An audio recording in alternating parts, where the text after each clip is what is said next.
Supreme Court has freed all the remaining life convicts in the Rajiv Gandhi assassination case.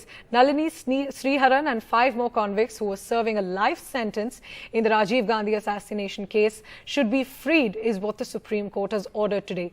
Remember, the Tamil Nadu government had earlier recommended their release to the governor. This is what the Supreme Court noted while ordering their release. In May, another convict, Pirarivalan, had been freed by the top court.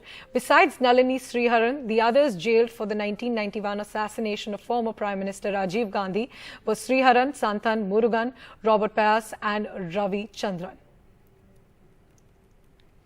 Sam is joining us for more details on this. Sam, the Supreme Court there pointing to the fact that in May, Pirarivalan was also released and the Tamil Nadu government had recommended this to the governor. Take us through the background for this and how significant this move could be from the Supreme Court.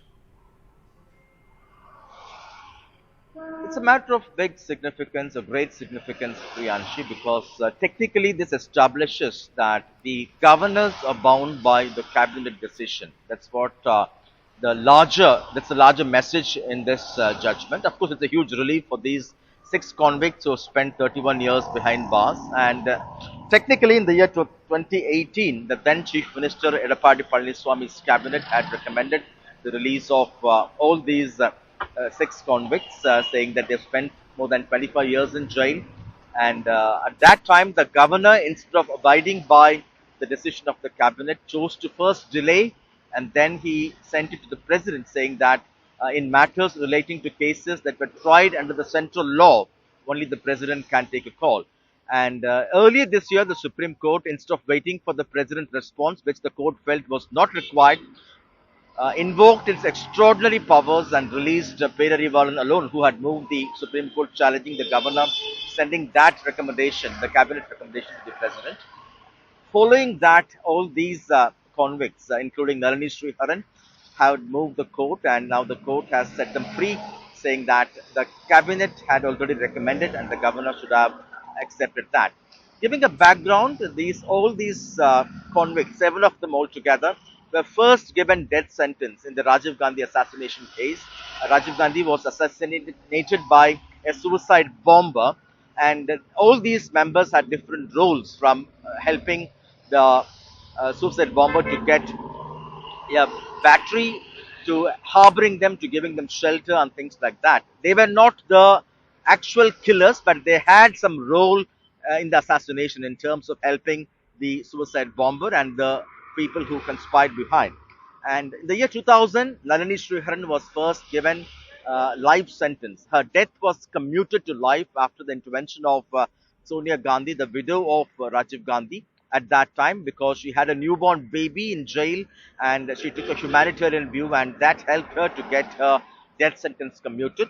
Later, in the year 2014, the Supreme Court had commuted the death sentence of all others, saying there was an inordinate delay by the president in deciding their mercy pleas.